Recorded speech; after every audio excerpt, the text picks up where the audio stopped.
I'm Paula Boldt, and I'm happy that I found and have been able to use Autocraft Bodywerks. I've had this car for years and taken good care of it, but I seem to have had a couple of accidents where people don't see it because it's a cute little car, it's low, and these SUVs look over their shoulder and miss it.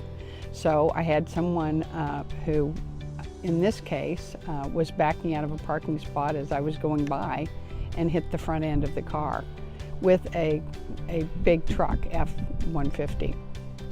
I'd been to Autocraft Bodywork years before when someone else had hit my parked vehicle. So I knew where to go, and I had to have the car towed because the front left wheel well was impacted, and they took it. So then it was the insurance companies taking it over and communicating with me together with Autocraft Bodywerks.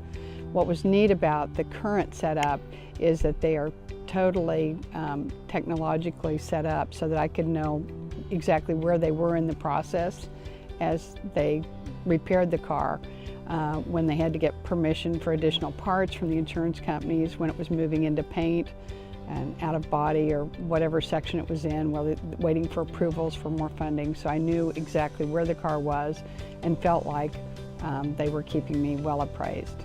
So from the first moment, the service department took really good care of me, including Christian and the whole team. And at the moment I picked up the car, they proudly gave me a tour of everything, where everything was totally pristine on the car, from engine to the bodywork area itself. The paint matched perfectly. I wouldn't hesitate to use them again or recommend them highly to anyone who happens to find themselves in the unfortunate business of looking for body shop work.